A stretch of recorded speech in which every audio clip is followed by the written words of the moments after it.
A gente vê aqui uma ordenança do Senhor, né? Uma espécie de acordo, só que Ele quem deu as diretrizes e deu todas as fichas para aquele acordo. Uma aliança é um compromisso entre duas ou mais partes, né? Que governa ou que faz com que as diretrizes sejam bem definidas daquele relacionamento entre as partes.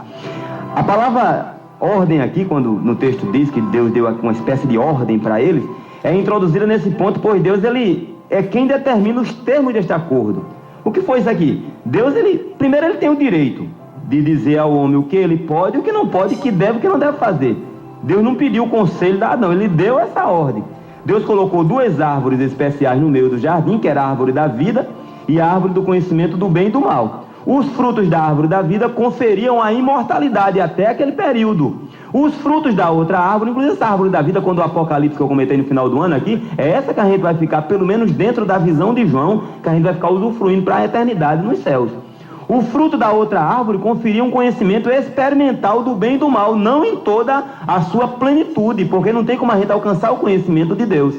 Se conhecesse na sua plenitude e as mazelas que o mal causa na vida do homem, sempre o homem, por mais irracional que ele pudesse vir a ser, ele sempre optava pelo bem, né? Então esse conhecimento experimental do bem e do mal, ele causava a morte. Só que veio a mais astuta de todas as alimárias do campo, como diz o texto, o diabo em forma de serpente, e disse assim, foi que Deus disse, não é bem assim não, se você for e comer, você fica assim como Deus. Ora, meu irmão, a questão da concupiscência, dos olhos, da carne, a soberba da vida, ela já vinha paquerando possivelmente a Eva com aquele fruto. Quando ela ouviu isso aí entrou a soberba da vida, a questão de ser autossuficiente, viver independente do seu Criador. Então ela veio a pecar, e este pecado, irmãos, ele trouxe uma calamidade para a vida do homem, que é exatamente a morte física, e se não tiver conserto pelo sangue de Jesus, porque sem derramamento de sangue não há remissão de pecados, segundo o livro de Hebreus, o homem está condenado a uma eternidade distante do seu Criador. Agora, uma verdade fundamental da vida, da Bíblia, é que a obediência ela traz bênção e a desobediência ela só traz sentença e colheita amarga. A partir do verso número 18, aí Deus cria a mulher. Disse-se, isso aqui é o detalhamento de uma criação que foi falada de forma bem rápida e cronológica no primeiro capítulo. O 2 está falando mais pormenorizado. E disse o Senhor Deus, não é bom que o homem esteja só. Far-lhe-ei uma adjutora que esteja como que diante dele. Irmãos, essa questão, ela precisa de um pouco de tempo para a gente tratar sobre ela, né? Isso aqui foi a primeira instituição divina, a questão do casamento, onde Deus se fez presente. Jesus também iniciou os seus milagres em um casamento. Então, o casamento é uma coisa de Deus, entre um homem e uma mulher. No final do 6º dia da criação, Deus viu que tudo que havia feito era bom e declarou que tudo era muito bom ali. Deus sabia que Adão precisava de uma auxiliadora, que ele fosse idônea, que oferecesse questões morais e subsídio para cooperar na administração da vida, como sendo aquela sua verdadeira companheira. Não havia ninguém assim dentre os animais, de modo que Deus criou a primeira mulher e apresentou ela ao homem como sendo a sua esposa. Essa companheira que seria auxiliadora. E ela foi um presente especial de amor que Deus deu ao homem. É tanto que a esposa prudente, irmãos, quem dá é o Senhor. A fazenda o pai pode deixar por herança, mas a esposa prudente, quem dá é Deus. Se vermos esta nobreza como presente de Deus, aí a gente vai passar a ter mais cuidado, nós homens, com a nossa adjuntora, a nossa criadora. De modo algum, a mulher foi, ou será, ou era inferior ao homem, na questão da superioridade. Porque quando Deus fala que considere os outros superiores a si, inclui todas as pessoas. Assim sendo, existe um resguardo e uma docilidade na mulher natural, um afeto que o homem não tem, que este afeto faz com que ela acate a opinião do seu marido com amabilidade. E isto é o que a Bíblia chama de viver sob sujeição ao homem. Por outro lado, o que vai promover a autoestima da mulher é o amor constante do homem na vida daquela mulher. Ele vai sempre devotar e dispensar para ela os melhores sentimentos e ações. Uma coisa interessante que o comentário de Mateus Henry diz, é que a mulher não foi feita da cabeça. Isso é muito utilizado pelos pregadores, né? Os pregadores dizem muito isso aí nas suas pregações. A mulher não foi feita da cabeça para governar sobre o homem, nem dos pés para ser pisada pelo homem, mas da sua costela para ser igual a ele, sob debaixo do seu braço para ser protegida por ele, e perto do seu coração para ser amada por ele. E foi um dos mandamentos que Deus deu para o homem, dada a dificuldade que o homem tem de amar. A mulher, naturalmente, ela é uma amadora, ela é uma amante natural, ela tem facilidade para isso. Então, para ela foi dada a recomendação de ser sujeita, até porque a mulher tem uma dificuldade de sujeição, mesmo aparentemente dizendo que não. Muitas dizem que não tem, mas encarar que tem, vai perceber que tem muito a se melhorar no quesito sujeição. E o homem também no quesito amor. Uma mulher que não ama, uma mulher áspera, grosseira, ou que seja mandona na vida do homem, ou no trabalho do homem, ou no ministério do seu homem, do seu marido, do seu esposo, irmãos, fica como se fosse uma legião aquelas duas pessoas ali. E alguns ainda dizem assim, não, isso aqui, ela é 80%. 80%? Pelo amor de Deus, vamos botar 50%, vamos ser justos, 50 para um e 50 para outro. 80%, 90%, tem uns que dizem assim.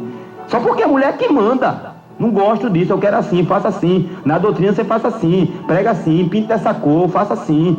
Não, vai lá e reclama, não gostei de você ter ido para essa igreja, não, é muito distante da casa da gente. Ora, meu irmão, o servo convém obedecer e acabou-se, pronto. Em seguida, Deus estabeleceu santidade no casamento, que o matrimônio seja sem mácula. Isso já lá em Hebreus, fazendo já uma pormenorização, um detalhamento, né? E o modelo de Deus para o casamento, ele não foi criado pelo homem, não. Foi criado por Deus. Quando se trata de casamento, Deus tem a primeira e também a última palavra, meu irmão. O plano original de Deus é que um homem e uma mulher se tornem uma só carne por toda a vida. Portanto, meu irmão, apesar da protocolação do casamento, através de um documento de testemunhas e tudo do casamento civil e religioso, não se trata de um contrato recheado de regras entre duas partes, não, que não querem ver as suas regras sendo violadas de forma alguma, irmão, mas de uma aliança onde a bênção de Deus torna as duas partes em uma, sugerindo assim o amor abnegado, a amizade e a cumplicidade entre o casal, que passou a ser um. Cortou o cordão umbilical, deixou o marido, seu pai e sua mãe, e a esposa também, e os dois se tornam um.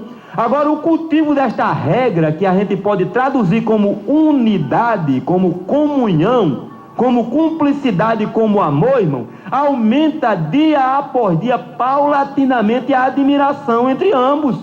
Isso de forma diária, e nada desfaz, irmãos, o princípio desta aliança.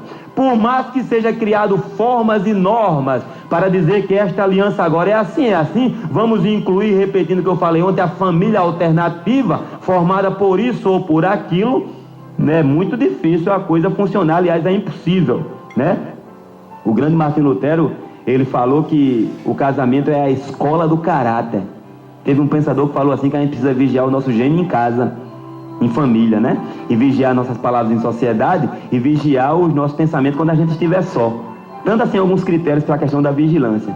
Quando duas pessoas vivem juntas em sagrado matrimônio, irmãos, a experiência extrai o que há de melhor nelas ou o que há de pior. Se houver a questão do início do desrespeito, tenha certeza que cada vez esse respeito vai aumentando. Agora, se o respeito for fomentado sempre esse casamento será venturoso, e Deus está com a mão ali, abençoando toda a posteridade daquele casamento, que é exatamente o fruto daquele casamento celular, iniciado por dois, né? Interessante que é celular iniciado por dois. Glorificado seja o nome de Jesus, né? Então, Paulo falou que é melhor casar do que se abrasar. Agora, esse respeito mútuo entre os cônjuges, de modo que um não se aproveite do outro, ou um não seja, assim, podado ou completamente reduzido em vias da felicidade do outro, isso traz mal-estar. Ninguém gosta da questão da subserviência. Submissão é uma coisa, subserviência é outra. Agora, uma coisa importantíssima da Bíblia é que o casamento é uma ilustração do relacionamento íntimo e amoroso entre Cristo e a igreja, entre o Senhor e a nação de Israel. Inclusive, fala muito sobre a questão da prostituição, quando eles estavam adorando outros deuses, né? Então, a união sexual entre homem e mulher geram filhos, exatamente é o que a Bíblia diz por ser uma só carne. Esta foi uma lei determinada para a igreja no Novo Testamento, irmãos. O adultério, ele continua sendo um pecado passivo de morte eterna, se não houver arrependimento e abandono desta prática. Então o casamento é unidade, não cabe uma terceira pessoa, a não ser que seja o próprio Senhor formando essa unidade. Oremos a Deus. Senhor, nosso Deus e Pai, a nossa gratidão a Ti por este dia, por este programa e pela vida deste ouvinte que tão incentivadamente tem feito orações em favor do êxito desta obra que está nas Tuas mãos, em nome de Jesus. Amém.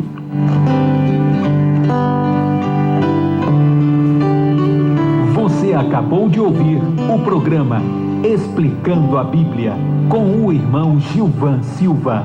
Bíblia, teu conteúdo